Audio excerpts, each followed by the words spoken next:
What up, Anchor Squad? It's your boy Janka, bringing y'all back again with another gaming reaction video. So I'm gonna be reacting to IGN Street Fighter 6, the final preview video that they got going on.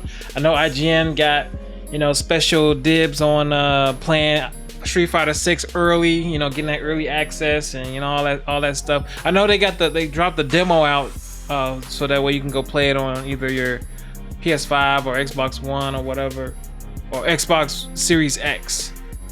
So make sure you guys go do that. So we're gonna see what they got in store with this and see what how they feel about the game so far. Right? For me, I did not play Street Fighter 5. I did play Street Fighter 4 and all the other ones before that.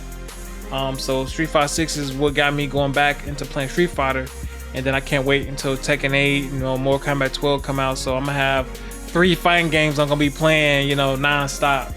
It's gonna be great. This is gonna be a great year for fighting games, for real. All right, y'all, let's check this thing out. Let's see what IGN has to say about this.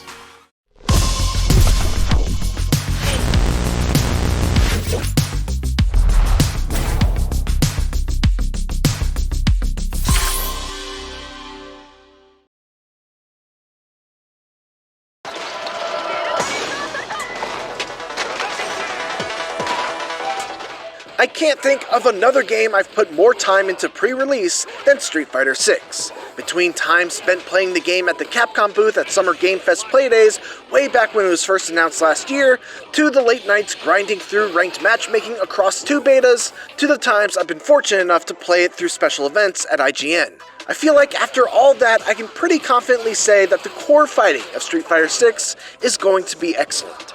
But that's just one piece of the pie.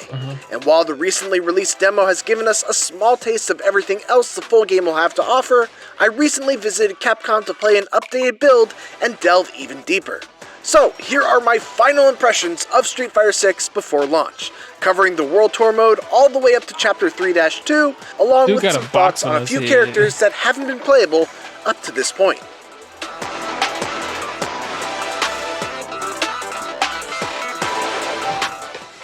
For those who haven't gone to check out the PlayStation demo, World Tour is Street Fighter 6's new RPG-like single-player mode that has you taking your own fledgling Street Fighter creation and building them up into a fierce world warrior.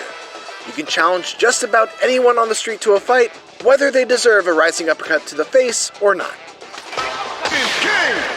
The more you fight, the more EXP you gain, which allows you to level up, improving your stats and giving you skill points to add to a fairly deep skill tree. The build that I played at Capcom went a few chapters beyond where the demo left off, and thankfully corrected my biggest issue with the demo right away by letting me switch from modern to classic controls as soon as I reached the end of the first chapter.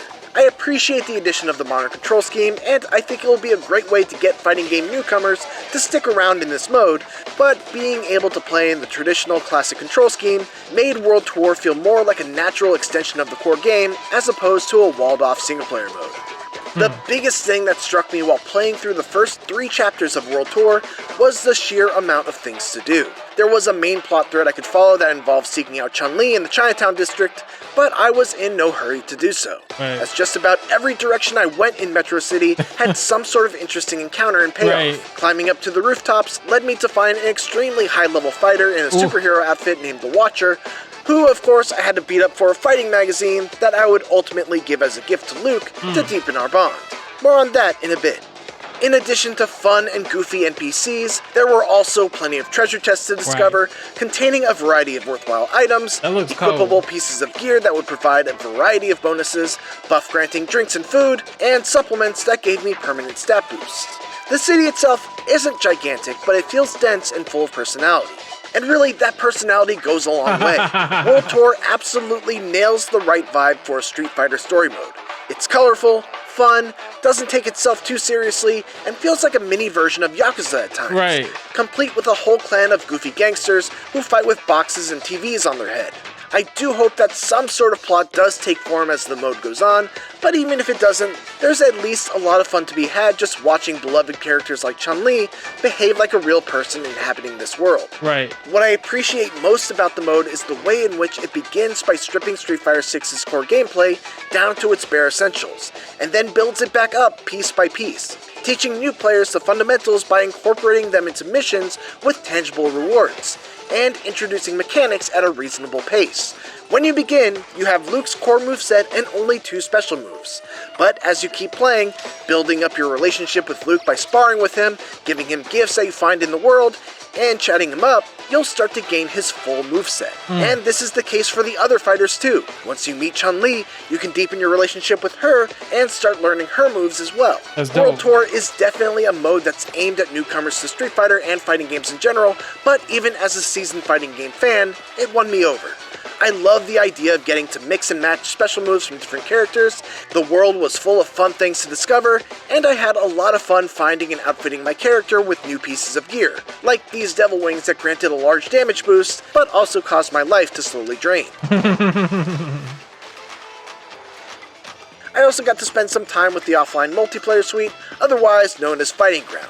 I spent most of my time playing as Cammy, since she was my main Street Fighter V, and while her core game plan of knockdown and rushdown is still largely the same, she does have some pretty significant changes this time around.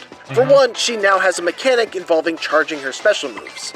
Charging her Spiral Arrow, for instance, now makes it behave like a V-Trigger 1 version of the move in Street Fighter V, meaning she will attack through her opponent and get an opportunity to combo into either a Ken Spike or a Super. It's nice. Really cool, but also makes her feel like a bit more of a technical character this time around. Her Hooligan combo also has some new tricks. She can now use an overhead crescent moon kick out of it, which can lead to some nasty combos, and of course, she also still has the option of throwing you if you just sit there and block, or hitting low with a slide attack. That is also now plus on block. Overall, she's extremely cool, and I can't wait to learn how to play her. Fortunately, Street Fighter 6 has no shortage of ways to learn a new character. There's the combo trials, an excellent training mode, and the much improved character guides that not only walk you through each move, but also give you advice on how those moves should be used, and gives you the opportunity to practice each lesson as well. Street Fighter 6 is shaping up to be the whole package, and certainly the most fully featured a Street Fighter game has ever been at the beginning of its life cycle. We'll have to see if it sticks the landing when it hits PlayStation 5, PlayStation 4, Xbox, and PC on June 2nd. For more on Street Fighter 6, don't miss the World Tour gameplay overview trailer. And for everything else, keep it here on IGN. Right. So that whole thing right there lets you know that Street Fighter 6 is it's gonna be dope. Like I played the demo as well, and it has a good feel to it. You know, it's straight to the point. It doesn't take itself too serious, but it's serious enough to where, you know, it's gonna be ready for tournaments, and then you're gonna have a lot of fun. I like colorful games. I like games that got a lot of colorful aspects. Well, especially fighting games. I like fighting games that got a lot of color to it, because it just makes the characters pop more, especially when you're playing. So I like the art style, the animations and the graphics for how Street Fighter 6 is compared to what Street Fighter 5 has. So hey, I'm looking forward to this when it comes out, and I will be streaming it on my PS5 when it does come out. This, as well as Tekken 8 and Mortal Kombat 12. So be on the lookout for that on this channel when I stream it. All right, y'all, and man, if y'all like my reaction to this, post your comments down below, like and share it out with your friends. Subscribe to the channel for more reaction videos. Make sure y'all give this video a thumbs up. Jet Anchor holding it down for 100,000 subscribers, and Jet Anchor is out.